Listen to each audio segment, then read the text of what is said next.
প্রতিদিন সকালে ঘুম থেকে উঠলাম, চোখ মুখ ধুলাম, খাওয়া দাওয়া করলাম, বন্ধুদের সঙ্গে আড্ডা দিলাম, হাসলাম, তর্ক করলাম।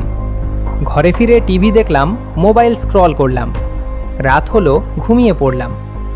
পরের দিনও একই, তারপর আরেক দিন। এভাবেই মাস কেটে গেল, বছর কেটে গেল। শিশু থেকে যুবক হলাম, যুবক থেকে বৃদ্ধ হলাম। হঠাৎ একদিন মৃত্যু দরজায় এসে দাঁড়ালো। তখন যদি নিজের জীবনটার দিকে ফিরে তাকিয়ে প্রশ্ন করি, আমি কি পেলাম, আমি কি করলাম, আমি কি সত্যিই বেঁচেছিলাম নাকি শুধু দিন কাটিয়েছি? জীবন শুধু শুধু শ্বাস নেওয়ার নাম নয়। জীবন হলো শেখা, বদলানো, ভালোবাসা, সৃষ্টি করা এবং নিজের সামর্থ্যকে কাজে লাগানো। মৃত্যুর আগে যেন বলতে পারি, আমি শুধু সময় পার করিনি, আমি আমার জীবনকে অর্থপূর্ণ করেছি।